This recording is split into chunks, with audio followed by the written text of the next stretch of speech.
The fog hung low over the abandoned village, curling around the ancient stones like a ghostly shroud. Shadows danced on the cobbled streets as Sarah stepped tentatively onto the main path, a flashlight flickering in her hand. This once bustling settlement had been forgotten, swallowed whole by nature and time. The air was thick with the scent of damp earth and decay, a reminder of all that had been lost. She had come seeking answers, captivated by the folklore surrounding the village, stories of a settlement that had vanished overnight. The elders spoke of whispers in the wind, voices calling for help, trapped forever within the mist. As she made her way deeper into the heart of the village, Sarah couldn't shake the feeling that she was being watched, the oppressive silence pressing in on her from all sides. The flashlight beam illuminated crumbling buildings, their windows like hollow eyes staring out into the void. An old church loomed ahead, its steeple piercing the sky like a skeletal finger. The door creaked open as she approached, revealing a shadowy interior cloaked in dust and neglect. Each step inside echoed, bouncing off the stone walls like a warning. Sarah's heart raced as she noticed strange markings on the walls, symbols that seemed to writhe and change under the beam of her light. Her breath caught in her throat, dread pooling in her stomach as she traced the symbols with her eyes. They were reminiscent of warnings she had seen in the village archives. Something had been awakened here, something that should not have been disturbed. Suddenly, she heard the faintest of whispers, a soft susurrus that seemed to curl around her, luring her deeper into the church. It was melodic, almost caring, yet beneath it lay an undercurrent of despair.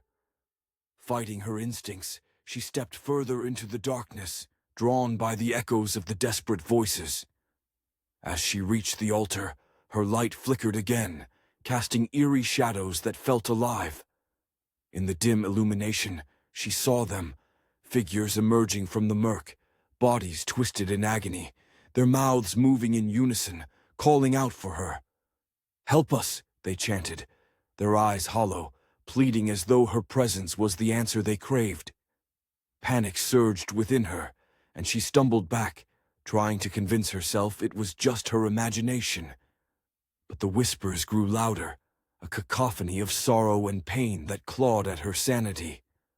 "Help us," they cried again, and with each plea, the air grew colder, wrapping around her like icy fingers.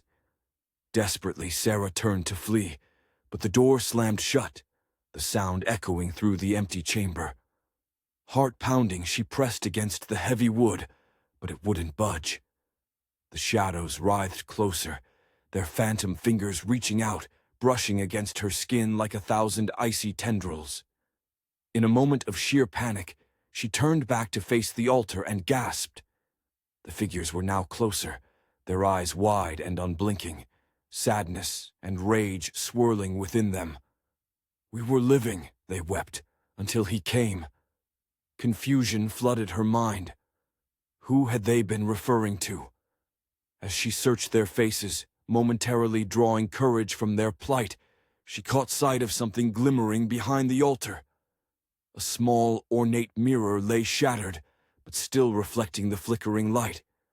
Driven by an instinct she couldn't explain, Sarah reached for the fragments, her fingers trembling. As she picked them up, she caught a glimpse of her reflection. It was not her own, but that of one of the anguished souls, twisting in horror, her lips forming a silent scream. Realization hit her like a blow. It was she who had been drawn here, she who had been beckoned to fulfill a sinister purpose. The whispers crescendoed, a bone-chilling harmony urging her to join them, to become one with the cries of the forsaken. As the figures closed in, Sarah's scream filled the church, merging with the voices as the darkness swallowed her whole. Outside, the fog rolled in thicker than ever, quiet once more, concealing the village beneath a veil of forgotten history, as if it had never been. Only the whispers lingered, now echoing through the stillness, waiting for the next curious soul to wander too close,